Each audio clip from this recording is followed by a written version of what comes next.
Oh, hey, welcome to another edition of Socrates Goes Somewhere. My name is still Socrates. I'm still going places. In fact, I'm about to go to a cool place right now. I'm going to go on stage. Café Tango in Delft. Going to do a little stand-up comedy. St. Clementine. There's nobody there. But we're going to be up there shortly. Let's take a look, shall we? Stand-up comedy.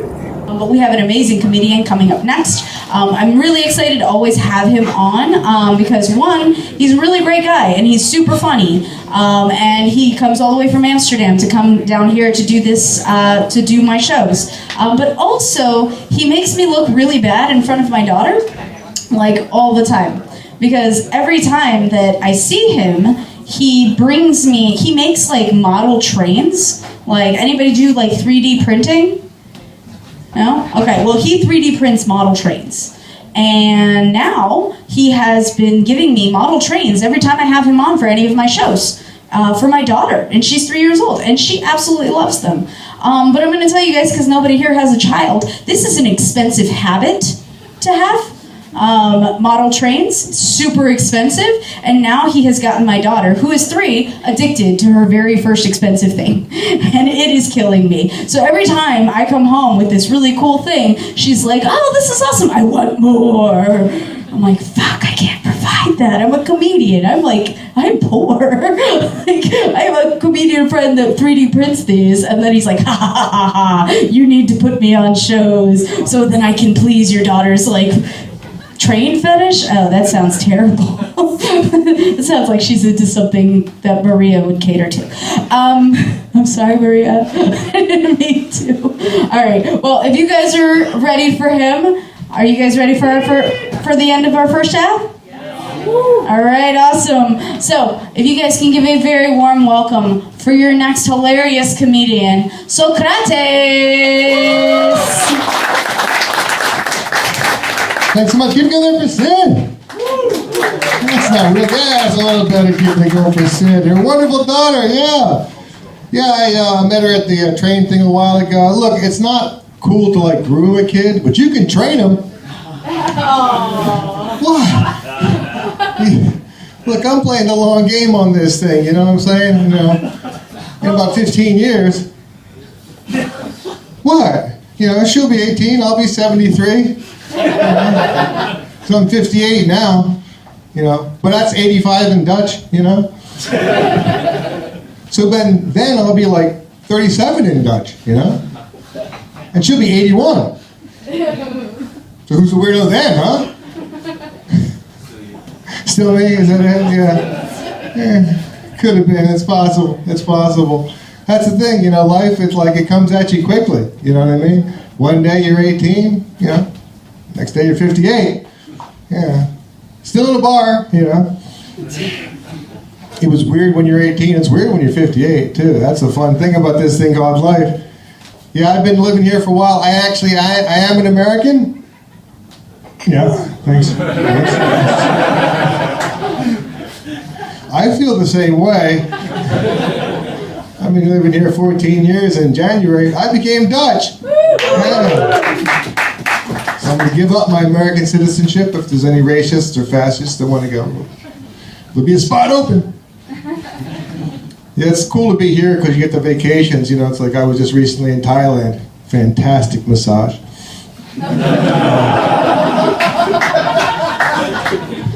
I don't know what it was called, but I got to tell you, I was really happy towards the end of the night. It was great. You know, that's the thing, you know, doctors, you know, you don't know what kind of doctor you're going to get. You know, that's the thing when you're young, you know, it's like life seems so positive when you're young, you know, unless you read the news, in which case you shouldn't have read the news. That's the thing. You know, I'm getting old, unfortunately for me. I've been trying to stay healthy, but that didn't work out. Yeah, and remember we had COVID? Yeah, you don't realize soon you're going to meet people that were born after COVID? Yeah, think about that. You'd be like, what, you were born when? I was like 4 during COVID, I don't remember it. Oh, lucky you. Yeah. See, as you're an older person, you get to go through these fights, these cycles. It's like I remember meeting the first person recently, born after 2000. It's odd, you know, because you meet kids. born after 2000, but an adult, somebody you'd like to fuck. No, it's weird. How can you be after 2000? It's like, yeah, well, like I said, there are going to be people you meet after COVID. It's just the way life goes through its phases, So it's like when COVID came around and we all did our phase of setting home and, can't think of the word now. What is it? Help me out. When you think of, you sit there, you just sit there all day long and it's an M word. I hate this. A little while ago I had a stroke and sometimes I cannot find fucking words. It's just a, jerk off, that's the one. That's the one. Meditate. If I think about jerking off, I can do anything. That's why I love Thailand so much. Yeah, like I said, it's weird. So I thought I was finally going to get healthy. And like I said, in August, I went to sleep one day. I went to sleep as Socrates and I woke up and had a stroke. Yeah, Strokates. It was a weird kind of an experience, you know what I mean? So it's like people say to me, had a stroke, how did that change your life? Are you scared? You go to sleep now, are you frightened? Do you have fears? Like I have no fear, To the point where I count in Dutch, I skipped the number 4. No fear! See, people say, why should you learn Dutch? Because occasionally a comic will say something on stage that references the Netherlands. It's kind of cool. I like living here. Anybody not speak any Dutch at all? Y'all gachen? You got your gach going on? Yeah. My Greek family thinks it's cool when I speak Dutch. They think I'm having another stroke. And then they're really relieved to find out that I was just talking Dutch, It's like the word gedaan, It's like a very Klingon word, The Klingon death ceremony. I love that living here. It's like the word for shoe. They just Dutched up shoe, schoenen, But for like the word for gloves and hand and mittens, they went with handschoenen, hand shoes. Hand shoes. That's not very creative, you know what I mean? For a civil country, that's like you come up with something better than that. They don't call a hat. It's not a hoofdschoenen, Call it a hoots, And they call it a condom. They don't call it a pimmeltjeschoenen. Pimmeltje. That's a great Dutch word. If you don't know the word pimmeltje, you can guess what it is. You can get a massage on your pimmeltje. It's a discount massage because you can do 2 fingers. That's another great thing about Dutch. Everything can be diminutized, especially your penis. It's like the Dutch laughter. It's the same thing. It's small. They keep it inside. It's like Dutch food. The flavor, it's inside, hidden somewhere in there. It's there. You know what I mean? It's got to be because you can taste something or feel something in your mouth. I'm a Greek, so it's sort of one of those things that we have a different opinion about what is proper flavor. Both meals start with a fish, they end subtly differently, It's like when I first got my Dutch citizenship, I did, of course, I went out and celebrated. I think I had hodding, but I'm not sure. I might have gone to the red light, It's like the next day, It's like, I definitely smelled fishy, And I remember it was really slimy at the time, and when she offered me more, I was like, I'm good. But it was $7.50, so it was definitely hodding, The worst thing is I tried to find a hodding winkel and there was like no one available, so I went to Albert Heijn. Yeah, it's not the same. It's not the same thing. But any morphine addicts in the room? A couple morphine people there? Yeah. Do you have morphine with a friend or at the hospital?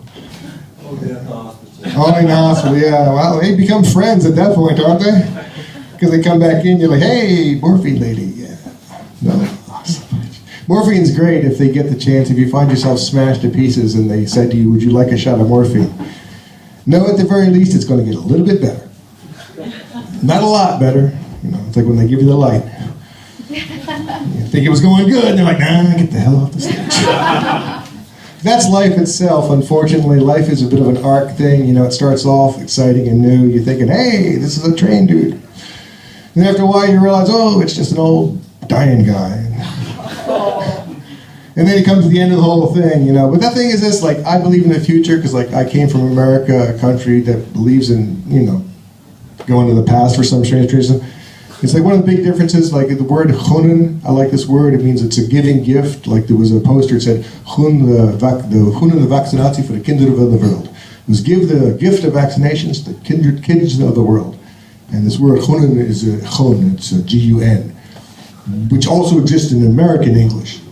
It's just a different word, you know what I mean? It also is a gift, and that gift will keep giving for a really long time, but it's not the same thing as a good gift for the kids of the world. And they give it to kids, too, in the U.S. Yeah, they use the guns on kids all the time. It's weird. Well, it's true. I didn't shoot anybody. Tell your kid I said hi. Anyway, thanks so much for being here. My name is Socrates. I'll see you again next time. Woo!